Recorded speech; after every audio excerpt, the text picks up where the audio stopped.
Podcast BRIN, podcast riset dan inovasi, eksplorasi sains tanpa batas.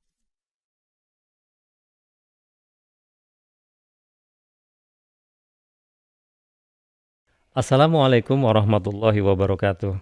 Halo kawan BRIN, selamat datang di podcast Badan Riset dan Inovasi Nasional.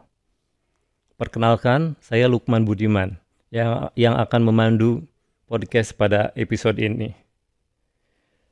Podcast ini merupakan hasil kerjasama yang baik antara Deputi Fasilitasi Riset dan Inovasi dengan Deputi Infrastruktur Riset. Kali ini, podcast akan mengusung tema bahan antikvariat khususnya bidang zoologi. Untuk itu, sudah hadir di tengah-tengah kita semua narasumber kita yang paling tepat, yaitu Ibu Sri Wulan.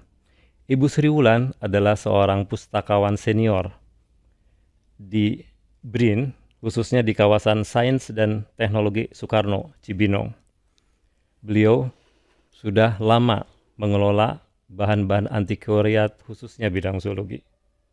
Kita langsung saja bincang-bincang dengan beliau. Selamat datang, Ibu Sri Wulan. Terima kasih, Pak. Terima kasih atas waktu yang sudah disempatkan Ibu untuk menjadi narasumber di podcast episode ini. Terima kasih Pak Lukman sudah mengundang saya di podcast ini. Oke. Ibu, saya penasaran dengan kata antikvariat. Apa sebetulnya yang dimaksud dengan bahan-bahan antikvariat? Terima kasih Pak Lukman. Bahan antikvariat atau koleksi antikvariat atau mungkin lebih familiar koleksi lawas, koleksi lama atau koleksi langka, itu adalah koleksi yang memiliki umur lebih dari 50 tahun, memiliki atau mempunyai nilai sejarah tentang ilmu pengetahuan dan perkembangan budaya bangsa.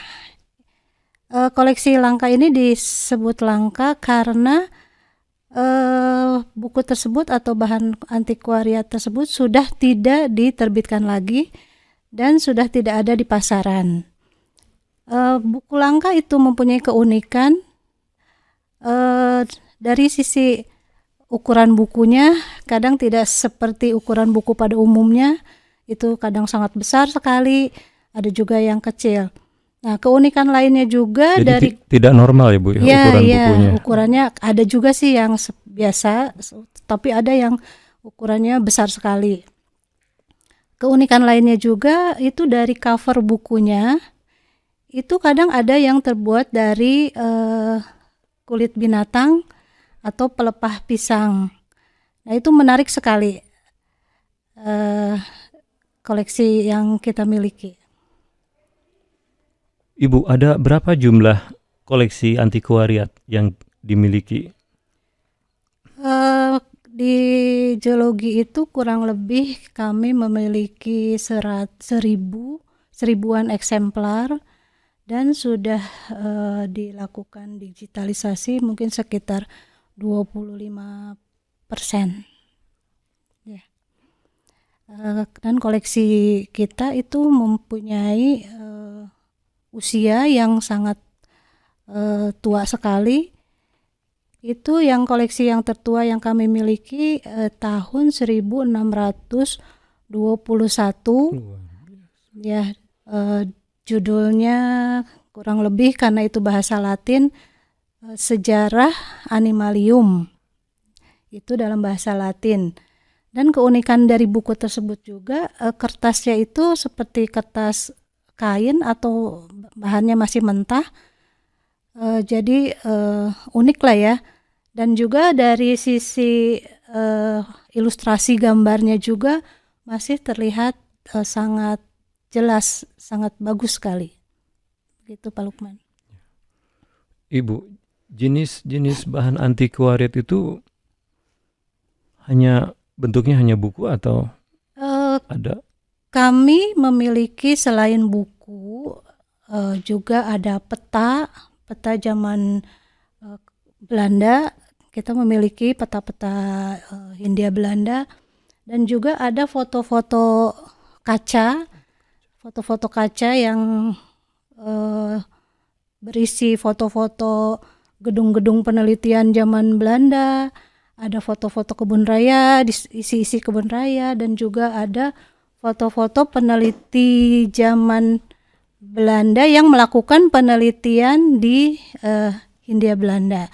Itu foto-foto kaca itu masih tersimpan rapi di lemari khusus, dan tertata juga masing-masing koleksi kacanya itu dalam kertas, dalam dibungkus satu-satu lah gitu. Ibu, kami jadi ingin tahu nih, seberapa penting ya koleksi atau bahan antiquariat itu untuk ilmuwan? Oh iya, iya. Buku-buku itu memang banyak digunakan oleh ilmuwan taksonomi ya, terutama ilmuwan taksonomi. Namun selain ilmuwan taksonomi, bahan antiquariat juga itu bisa bermanfaat untuk semua bidang. Kalau menurut saya itu semua bidang memerlukan buku referensi. Misalnya seperti peta gitu ya. Di dalam peta itu kan ada misalnya kota yang dulu zaman Hindia Belanda seperti apa, nah saat ini seperti apa. Nah itu bisa dijadikan sebagai referensi untuk ilmuwan dari tata kota misalnya ya. Terus ada juga misalnya pertanian dulu zaman saat dulu itu zaman Belanda itu seperti apa, nah saat ini seperti apa. Itu bisa dijadikan referensi juga selain oleh bidang taksonom. Nah, koleksi yang ada di kita ini digunakan oleh bidang taksonoman itu untuk pemberian, misalnya seorang peneliti menemukan jenis spesimen, nah itu akan diberi nama, apakah itu namanya masih sama atau enggak, ada jenis baru atau mungkin new record atau mungkin ada penamaan taksonomi lainnya.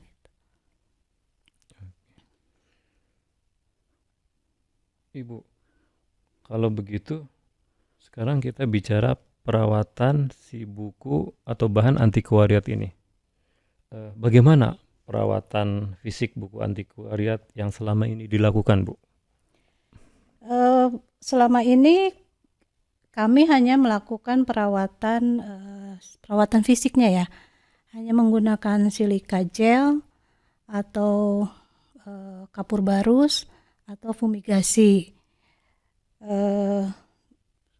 Selama saya bekerja di perpustakaan, rasanya belum pernah ada perawatan yang khusus misalnya untuk preservasi fisiknya, untuk memperbaiki buku-buku yang rusaknya, itu saya belum melakukan. Oh, yang sifatnya perbaikan ya, Bu? Perbaikan ya. Jadi baru pencegahan seperti fumigasi dan perawatan yang tadi Ibu sebut itu. Oke. Lalu kemudian itu dari sisi fisik, dari sisi informasinya, kontennya sendiri, Bu. Apa upaya yang telah dilakukan untuk melestarikan informasi yang terkandung di dalam buku atau bahan antiquariat ini, Bu? Untuk menyelamatkan informasi dari bahan antiquariat tersebut, yang kami lakukan adalah mendigitalkan informasinya dengan menggunakan scanning flatbed saja ya. Dengan scanning flatbed itu scanning yang memindai halaman per halaman, dan itu resikonya sangat riskan ya, karena buku tersebut sudah rapuh, sudah pudar, kadang rusak jilidnya, jadi sangat riskan sekali. Dulu pernah kita punya sebuah alat untuk scanning bahan antiquariat, namun karena sesuatu hal tidak bisa beroperasi dengan baik. Jadi untuk saat ini kita hanya mendigitalkan secara manual saja menggunakan scanner flatbed. Alat yang tadi kelebihannya apa, Bu? Oh iya, kalau dengan menggunakan scanner yang merek Altis gitu ya, itu sangat aman untuk buku-buku atau bahan antiquariat seperti yang tadi disampaikan, karena penggunaannya itu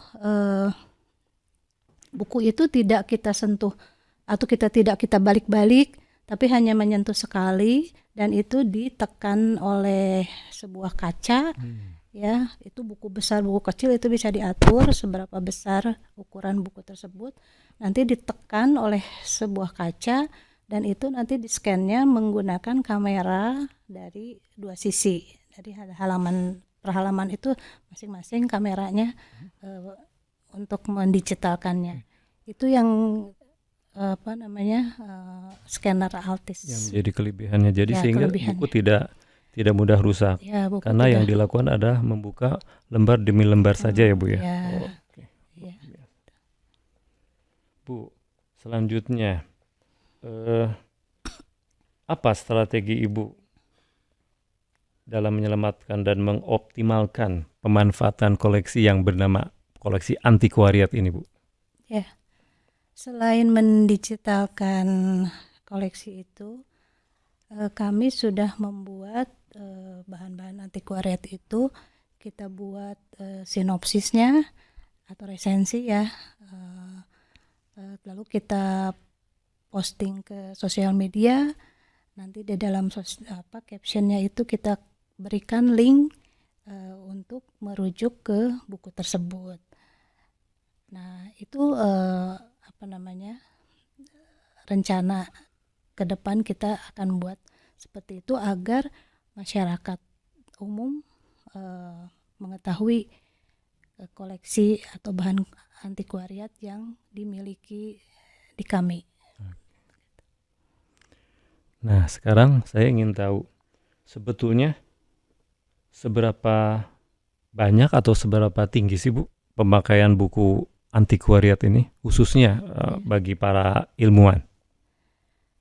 Alhamdulillah selama ini terutama yang senior itu, ilmuwan senior itu masih menggunakan buku-buku atau bahan antiquariat yang kita miliki sebagai rujukan dalam penelitiannya. Untuk bahan kadang mahasiswa juga menggunakan untuk penyusunan tesis disertasi. Jadi masih lumayan tinggi penggunaan dan pemakaian bahan antiquariat di kami. Begitu Pak Lukman. Tadi Ibu sempat menyinggung tentang penggunaan bahan antiquariat ini untuk semacam identifikasi ya, Bu. Oh iya. Ada fungsi yang lainnya nggak, Bu?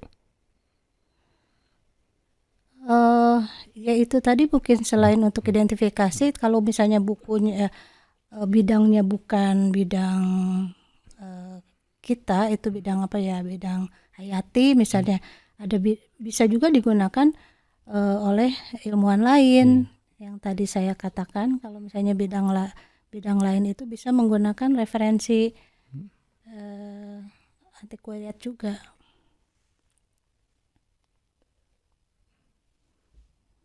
Bu, apa yang menjadi harapan Ibu ke depan untuk pengembangan koleksi antiquariat ini, Bu?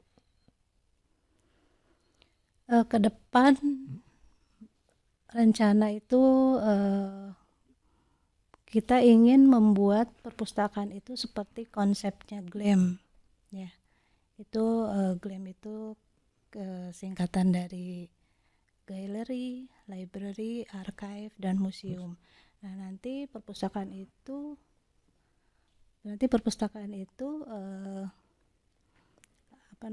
ada galeri foto-foto ilustrator, ilustrasi tumbuhan, atau mungkin foto-foto eh, ilmuwan zaman dulu, atau gedung-gedung lama, atau jenis-jenis baru, itu bisa dipamerkan di perpustakaan.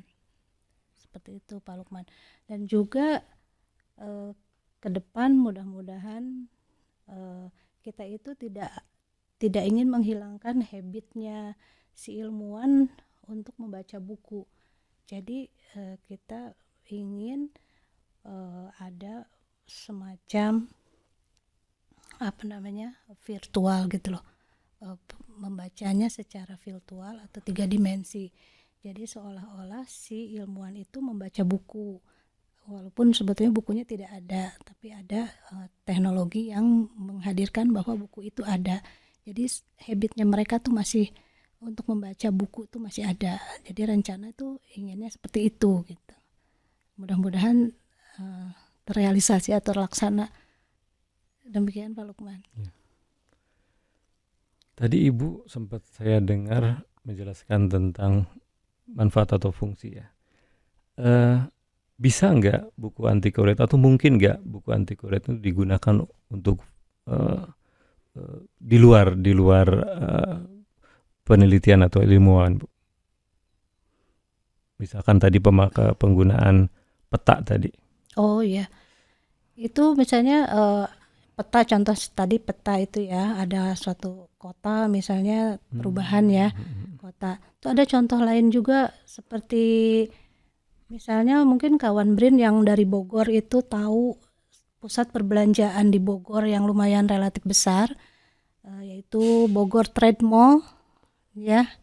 Itu dulu menurut referensi lama bahwa itu adalah sebuah hotel ya.